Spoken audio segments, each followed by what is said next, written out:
Bismillahirrahmanirrahim. ولتكن منكم أمة يدعون إلى الخير ويأمرون بالمعروف وينهون عن المنكر وأولئك هم المفلحون. Apa hal-hal yang bisa kita lakukan agar kita terhindar dari ghibah? Bagaimana kiat-kiat agar kita terhindar daripada ghibah? Kiat yang pertama, ibu yang dirahmati Allah Subhanahu wa taala, jangan buang-buang waktu kita sia-sia. Biasanya kita sibuk menggibah orang karena kelebihan waktu. Maka manfaatkan waktu kita dengan sebaik-baiknya. Kata Nabi SAW, min husni islamil mar'i tarkuhu ma la ya'ni. Di antara keelokan Islam seorang meninggalkan yang bukan urusannya. Nah, kita dalam kehidupan ini banyak urusan privasi kita yang harus kita kerjakan. Saya misalnya, saya punya urusan dengan ibu saya. Saya harus berbakti sama ibu saya. Bapak saya sudah meninggal dunia. Saya harus ngurusin istri saya. Saya mendidik istri saya, banyak keperluannya ya. Kemudian saya harus ngurus anak-anak saya. Anak-anak saya sudah 5. Masing-masing harus diperhatikan dengan spesifik. Yang sudah usia 16 tahun beda dengan yang usia 14 tahun, yang beda dengan usia 11 tahun, beda dengan usia 8 tahun, beda usia 5 tahun. Masing-masing harus punya hak untuk saya tunaikan, harus saya perhatikan. Saya punya kegiatan dakwah. Saya punya kegiatan menulis. Ini saya bicara tentang diri saya, ya. Maka seorang sibuk dengan privasinya. Makanya Rasulullah SAW pernah mengingatkan akan timbul fitnah. Kemudian Nabi memberi solusi, kata Nabi SAW, "Alaika bi khosati amrik." Maka hendaknya engkau sibuk dengan urusan privasimu. Nah, ibu-ibu privasinya banyak. Ibu harus ngurus suami, ngurus anak-anak, banyak. Kapan berbakti sama orang tua, kapan kita mau ngaji Al-Quran, kapan kita mau catat, kapan, banyak. Privasi kita ini banyak. Dengan kita tersibukkan dengan perkara yang bermanfaat, kita akan terkurang daripada ghibah dan yang lainnya. Ini yang pertama. Ya. Yang kedua, hilangkan penyakit kepo ya. Awal yang mengantarkan kepada ghibah adalah kepo. Makanya Allah Subhanahu wa taala sebut dalam Al-Qur'an, "Wala tajassasu wala yaktab ba'dukum ba'dha." Jangan kalian tajassus, pengin tahu cari-cari kesalahan orang, wala yaktab, dan jangan kalian berbuat ghibah. Ini seakan-akan menunjukkan tajassus, cari-cari tahu kesalahan orang, mengantarkan orang pada apa? Ghibah. Anti harusnya berterima kasih, bersyukur kepada Allah kalau aib orang tidak anti ketahui. Kita hidup lebih tenang ya ikhwan, ya akhwat, ya ummahat. Kalau kita tidak tahu aib orang, kita hidup lebih tentram. Kita lebih tentram. Betapa banyak orang datang ke saya mau cerita, saya bilang jangan cerita, saya enggak mau dengar. Saya enggak mau dengar. Kemudian ada ibu-ibu datang pada saya sama istri saya. "Ustaz, ini ada cerita tentang," "Enggak, saya enggak mau dengar. Saya mau cerita versi saya." "Enggak, saya enggak mau dengar." Istri saya juga bilang, enggak usah. Tapi saya mau cerita, enggak mau dengar. Apa faedahnya? Saya enggak mau dengar. Dengar, kita akhirnya tahu kesalahan orang. Kalau udah tahu kesalahan orang, akhirnya kita gatal pengen cerita sama orang. Tapi kalau kita enggak kepo, kita selamat dari ghibah. Kapan kita terjebak dalam ghibah? Kita kepo. Ya. Tajassus itu mencari-cari berita orang dengan melihat. Tahasus, kata Rasulullah SAW, la tajassasu wa la tahassasu. Jangan cari-cari kesalahan orang dengan melihat, dan jangan cari-cari tahu orang dengan mendengar. Gimana si fulan, gimana? Oh, gimana ininya? Mulai dengar-dengar. Mulai lihat sana, lihat sini. Buka akun Instagramnya. Apa sih yang dia posting sih? No kan. Nah, gitu boleh. Pantesan. Nah, ibu-ibu apalagi kan. Nah, itu namanya tajassus. Nanti buka Instagram, masa foto dia tidak berjilbab masih dimasukkan dalam Instagram. Nah, kan akhirnya kita ghibah.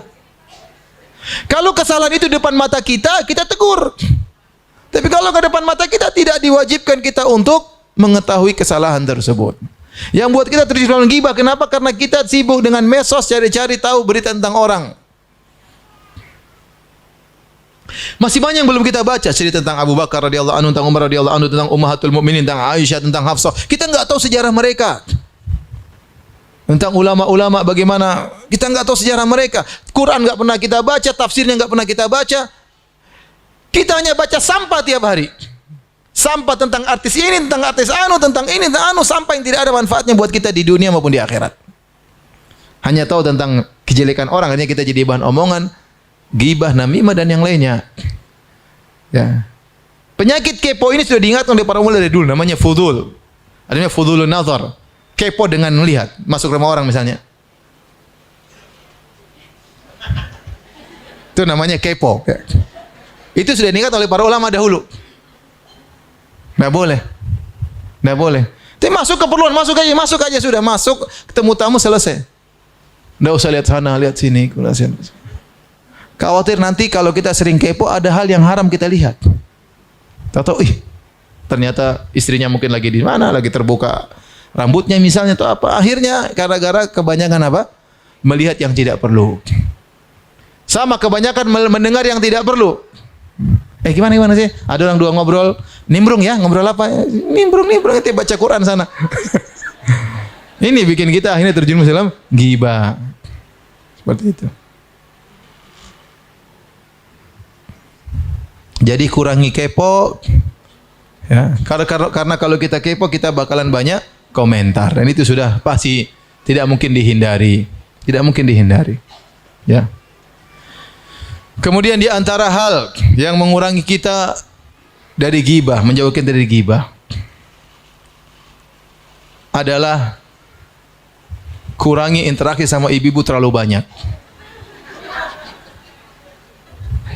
Karena kita tahu ibu-ibu suka ghibah.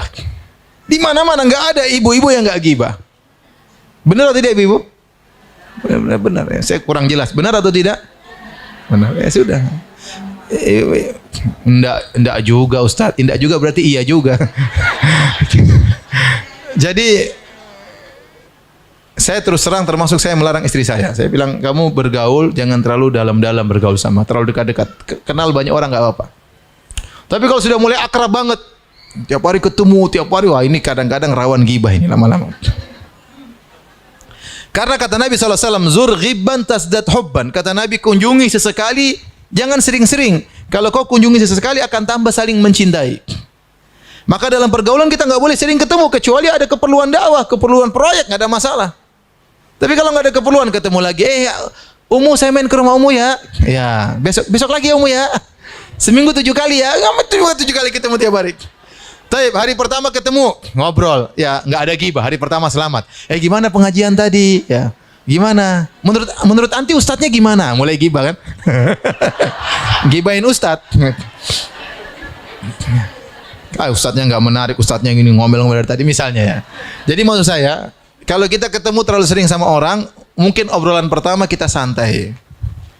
Obrolan kedua masa kita ulangi lagi obrolannya. Cari bahan yang baru. Pertemuan ketiga mulai habis bahan kita ini. Mulai cerita, gimana suami anti ya? Mulai ghibah suami. Nanti gimana tetangga anti? Gimana? Mulai ghibahin orang. Kenapa terlalu banyak interaksi? Ini berlaku bagi laki-laki maupun perempuan. Dan betapa banyak orang akhirnya bermusuhan gara-gara terlalu mencintai kawannya. Ibu-ibu sudah kasus sudah sering terjadi. Tadinya dekat-dekat sekali tahu-tahu musuh-musuhan. Luar biasa. Kedekatan yang begitu namanya dia bersahabat bukan karena Allah tapi karena syahwat berlebih-lebihan. Dan itu terjadi. Saya sering dengar itu kasus seperti itu. Akhirnya datang cerita Ustaz gini, dulu dekat banget. Sekarang kayak Tom and Jerry udah ketemu. Udah. Ya Allah, kenapa? Berlebih-lebihan dalam pergaulan. Kita sayang sama seorang, tapi ingat ibu-ibu punya kewajiban ngurus suami, ngurus anak-anak, harus gimana berbakti sama orang tua. Kadang kita berlebihan sama kawan kita, ini kita melalaikan kewajiban kita. Ya. Kemudian akhirnya kita terjerumus dalam banyak pembicaraan. Ya. Yang berikutnya, agar kita terhindar dari ghibah. Kalau kita tahu ada seorang ibu-ibu yang mulutnya ember suka ghibah, jauhi ember tersebut. Jangan dekat-dekat. Karena kita akan terpengaruh. Ya, kita akan terpengaruh. Ya.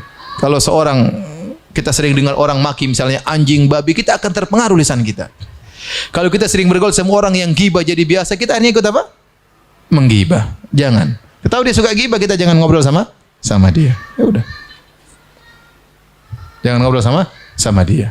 Ketahuilah ibu-ibu, kalau ada orang datang menggibah orang lain di hadapan ibu-ibu, suatu saat dia akan menggibahi ibu-ibu di depan orang lain. Ingat itu. Kalau mulai gibah, oh afan. Saya enggak, ini kayaknya gibah ya. Afan. Saya enggak mau dengar. Bukan, oh iya ya, masa? Terus gimana? Udah. Terus gimana? Ayo, oh saya baru tahu. Oh, Masya Allah, ya repot. Akhirnya gibah terus. Kalau kita tahu ada orang suka gibah, kita tegur dia. Kalau bisa kita tegur dia. Kalau enggak, kita jangan bergaul sama dia. Entah dia mau ngomongin apa, kita tahu lisannya kotor, jangan duduk sama dia. Ngomong terserah dia bilang kita ente sombong, anti sombong, biarin aja daripada agama kita rusak. Cari teman yang baik, yang jaga lisan, tidak suka menceritakan kejelekan orang lain, ya. Tidak mau menceritakan ke orang lain, yang aman, yang jaga rahasia, ya. Yang jaga rahasia. Istri saya kadang-kadang dicurhati sama sebagian ibu-ibu. Kemudian istri saya cerita, Abi, bagaimana hukumnya gini? Ada orang di sana, Bi, di kompleks ini gini-gini. Saya kepo, siapa? Istri saya nggak pernah cerita, nggak mau. Kan biar Abi tahu, biar Abi bisa kasih fatwa yang tepat, nggak mau. Istri saya tidak terpancing ya. Tapi maksud saya, ya begitu, harus begitu. Kita sama suami istri saling menasihati, jangan Nabi, ini gibah, saya nggak mau cerita. Ya. Jadi harus saling menasihati. Kalau kita tahu ada orang yang tidak bisa menjaga lisannya, maka hendaknya kita hindari. Ya. Kemudian yang terakhir agar kita bisa terhindar dari ghibah, berdoa kepada Allah Subhanahu wa taala. Ya. Kita mengatakan Allahumma saddid lisani. Ya Allah, luruskan lisanku. Ya. Allahumma saddid lisani, luruskanlah lisanku. Agar kita tidak ngomong sembarangan. Zaman sekarang ini zaman komentar. Ibu-ibu bisa lihatlah, sekarang semua orang bisa ngomong. Karena ada medsos, semua orang bisa berbicara, semua orang bisa berekspresi. Wanita di kampung saja bisa masuk Instagram berekspresi. Di mana-mana, anak kecil, orang tua, kakek-kakek, nenek-nenek, orang gila, orang sinting, semuanya bisa rekam, masukkan ke Instagram. Bisa masukkan ke Facebook, semuanya bisa tahu-tahu viral. Sekarang ngomong seenaknya orang ngomong ini, tidak ada yang bisa mengekang lisan mereka. Bicara tentang agama, bicara tentang Tuhan, bicara tentang semua jadi omongan. Tidak ada yang bisa mengekang. Apalagi kalau dia punya kekuatan, dia punya power, dia punya masa, dia ngomong seenaknya. Dia tidak tahu bahwasanya lisan ini sangat mudah menjerumuskan orang dalam neraka jahanam. Innar rajula la yatakallam bi kalimatin la yulqi laha balan yahwi biha fin nari sab'ina kharifah. Kata Nabi SAW, sungguh seorang mengucapkan satu kata-kata, dia tidak pedulikan kata-kata tersebut, ternyata membuat dia terjerumus dalam neraka jahanam, ya, sangat dalam, ya. Gara-gara satu perkataan. Maka perbanyak doa, ya, agar lisan kita dijauhkan dari dari ghibah. Sibuk banyak baca Al-Quran. Kalau anti banyak baca Al-Quran, anti akan terjauhkan dari dari ghibah. Tapi kalau kita jauh dari Al-Quran, jauh dari hadis-hadis Nabi, jauh dari ta'lim, apa yang kesibukan enggak ada, akhirnya mulai ngerumpi kanan, ngerumpi kini, ya, kemudian bertemu dengan orang yang tidak benar, tidak terasa tiap hari kita kemudian mengumpulkan dosa-dosa ghibah. Dan ingat, kalau kita melakukan ghibah, maka suatu hari kita ghibah orang tersebut, kita bertemu dengan dia pada hari kiamat kelak, maka dia akan mengambil pahala kita.